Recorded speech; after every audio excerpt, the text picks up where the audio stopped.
Have you ever picked up something that seemed too good to be true, only to realize too late that it was never meant for you? In the heart of Ikoro, an ancient town where the whispers of spirits blend with the clatter of trade, the market square was both a lifeline and a labyrinth of mysteries. The sun dipped low, casting long shadows across the dusty stalls as the traders packed up their wares. Yet, amidst the fading daylight, one man lingered. Kelechi, a young ambitious trader, struggled with his dwindling fortunes. He had so little that day, barely enough to feed himself, let alone pay off his growing debts. As he closed his stall, his gaze caught a glimpse of something near the old banyan tree, its roots sprawling like the fingers of a forgotten god. A coin, larger and shinier than any he had ever seen, lay there, gleaming temptingly against the earth. Who would leave such a treasure behind? Kelechi wondered. His heart pounded with a mix of excitement and fear.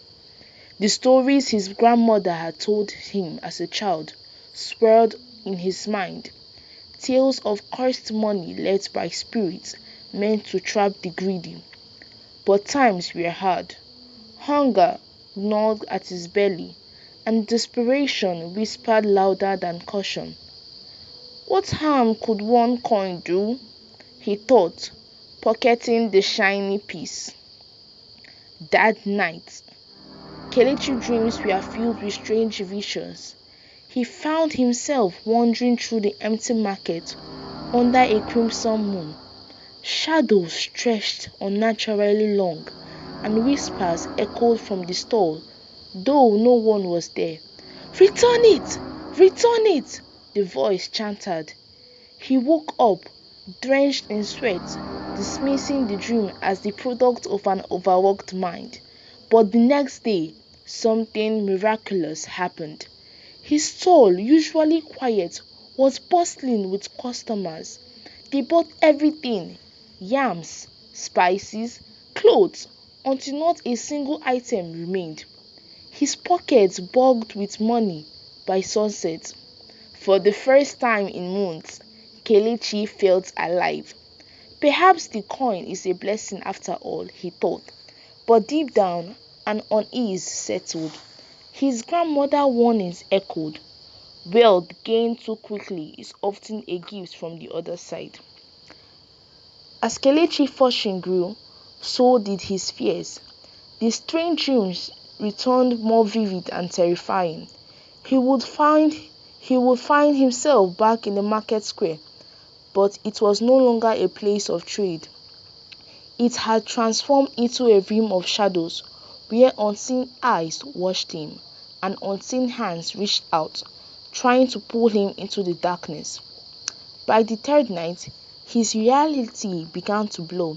He noticed strange symbols etched into the wood of his stall. He heard whispers during the day, low, menacing, as though the market itself was speaking to him. He confided in Mama Nneka, the town's most reverend diviner. Her eyes widened when she saw the coin. "You fool!" she hissed. "This is no ordinary money. It's base from the dark coven. They offer it to the desperate and the greedy, and now they have marked you." Kelechi's blood ran cold. "What do you want from me?" he had stammered. "Your soul," Mama Nneka said gravely. "You must return the coin before the next full moon, or you'll be lost to them forever." The night of the full moon arrived, casting her early silver light over the town. The market square was deserted, save for Kelechi and Mama Nneka. The air was thick with anticipation and fear. "Follow my instruction exactly," she warned. "Whatever you do, don't look back." Kelechi approached the banyan tree, the coin clutched tightly in his trembling hands. The shadows seemed to grow darker and whispers louder. As he placed the coin on the ground, The earth beneath seemed to pause as if it was alive. Suddenly, the air grew cold, and a chorus of sinister voices erupted around them. "You dare return what you took?" they hissed. The ground trembled, and from the shadows emerged spectral forms, dark twisted figures with glowing red eyes. Mama Nneka began chanting, her voice strong and steady. A bright light emanated from her, pushing back the encroaching darkness. "Go now, Kelechi. Do not stop, and do not look back." Kelechi ran, his heart pounding like a drum. The whispers turned to scream. The shadows reached out, clawing at him. Every instinct screamed at him to turn around, to see what was chasing him. But he remembered Mama Nneka's warning.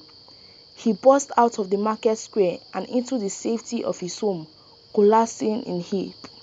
The screams faded, the air grew still, and for the first time in days, Kelechi felt the grip of a fear losing. The next morning, the market was as it had always been, bustling, lively, and ordinary. But Kelechi was forever changed. He knew the dangers that lurked beneath the surface, hidden in plain sight. He never touched strange money again, and neither did anyone else in Ikoro. The story of Kelechi and the cursed coin became a cautionary tale whispered from generation to generation. And though the market square remained a place of commerce, everyone knew it was also a place of power, a place where the line of between the seen and unseen was perilously thin. Would you be tempted by the coin?